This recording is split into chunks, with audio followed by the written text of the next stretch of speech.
Hi guys. So today's Wednesday, right? Yeah, it is. Okay, it is Wednesday. So this is the midweek check-in for the Google IT Professional Certificate. And I saw some messages on the Google Hangouts, and I love that you guys are helping each other before I get around to it. So because I'm very nearsighted, I got to put my glasses back on. Let's go over those. Um, so again, a shout out to Ben for all their help and helping your classmates, so to speak, with this stuff. The time frame question was kind of seemed to be like the more popular question that kept popping up over the past couple of days. So if you remember on this welcome to the Google IT Pro certificate on Coursera, which is one of the documents that I first sent out, I talked about the structure of it because this is a very flexible thing. You can do it on your own speed and your own time frame. I know everybody has their other um, life responsibilities that they have, jobs, families, whatnot.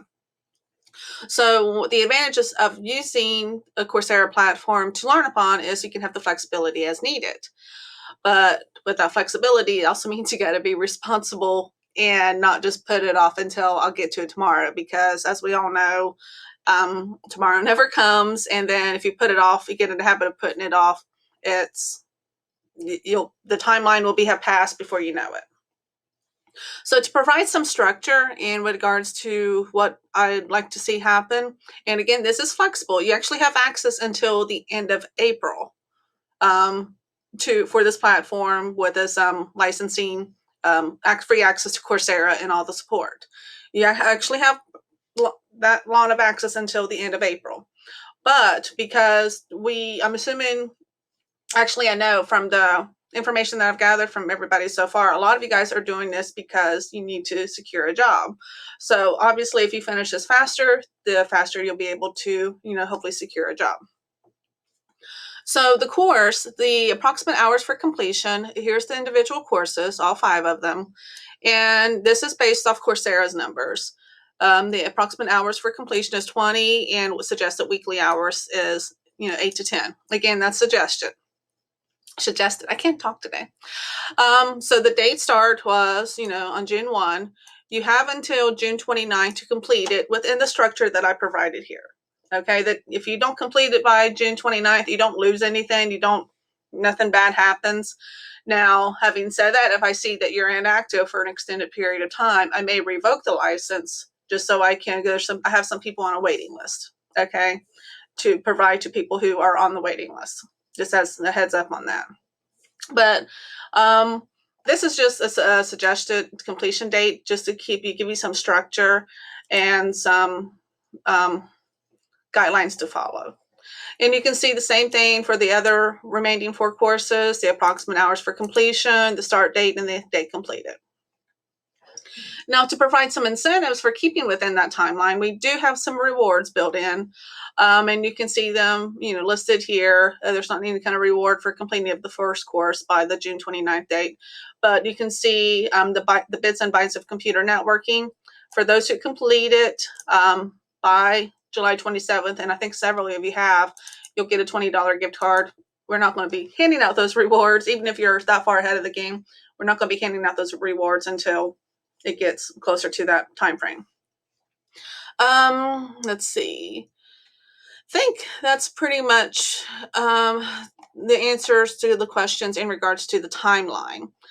Just as a quick recap, this is the suggested completion dates. If you don't complete it by that time, you don't get anything taken away. But if I see that you're inactive for an extended period of time, like you just completely forgot about it for a couple weeks, and if I'm not heard from you as to something that's happened that might keep you from doing this, like if you got sick or, something happened with the family, or even if it's just a vacation, hopefully you might be able to still get a few hours on, while you're on vacation. But if you're just wanting to completely disconnect and just focus on, your vacation to relax and recuperate, it's important. Just give me a heads up. Okay, just so that I can see who's active, who's not active. And like I said earlier, I do have a waiting list of people, so I can provide it to people who are on the waiting list. Okay. Okay. So that's a quick recap on that. Let's see what other questions that we had. Um, so some have asked somewhere if you could keep going. Yes, you can keep going. You can keep on going until it's done. You don't need to wait for the specific dates that I have right here. I think some of you guys are probably at the very end, almost finished, if not already finished, and that's fine. You keep going at the pace that works well for you. Like I said earlier, if you're doing this course to secure a job, the quicker you earn the certificate, the quicker you'll be able to use it on your resume for your job search. Let's see what else. Let's see. So, Eric, I see that you're offering notes. That's great. Thank you. Let's see. So, Kirsten, I don't know. I can't see. Kristen or Kirsten, sorry. Let me know if Ben's solution helped. If not, it might be a technical glitch, and that might be something I have to contact Coursera about. But yeah, let me know if that's still not working. And Monica, I mean, I suck at everything I start new. You'll see me struggle a lot. I, joke with my students that coding is fun, frustrating, and another F word, and the other F word depends on the day. I struggle a lot with everything I start new, but you got to get excited because you're learning something new that you didn't know before, and you got to be excited about what that's going to provide for you in the future. Let's see. So Corey, he said, after much intimidation, you successfully completed week 1. Good job. Let's see, moving on to week 2. So good job on that. Nicole on the networking quiz. I don't know if that's similar to what Kristen's question was down there. If you're still having troubles with it, let me know. And Marjorie, I think I resent you the invite earlier this week. And yeah, Coursera was down a little bit. So I think that's pretty much all the questions that I've received so far. If you have any questions, I do see them. I just don't always get a chance to respond. And I love the fact you guys are helping each other out.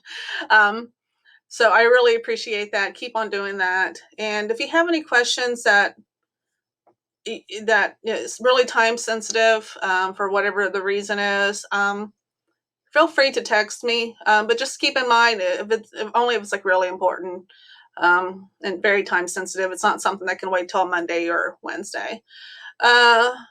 And keep doing this. This is great, guys. I really appreciate you guys helping each other out and doing this collaborative thing. And if you guys have any questions in regards to the job boards or the virtual career fair that I shared earlier this week, let me know. The job board is something that Coursera is doing. And I think they said they were going to release it in late June, something like that. So build your profile on it. And for the virtual career fair, I've never attended it, so I can't say how great or bad it is, but you never know until you try. So give it a try. The whole virtual careers, remote working from home, those are going to become probably more and more of the mainstream and the norm for who knows how long.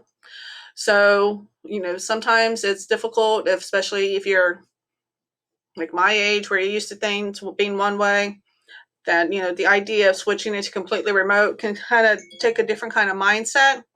But that's kind of how things are right now. It just needs a different kind of mindset and different structure. But it's definitely doable, and it's definitely something that you can succeed on. So again, if you have any questions, feel free to reach out. I really appreciate you guys helping each other out. And yeah, let me know if you need anything. Okay? So I'll talk to you guys later. Bye-bye.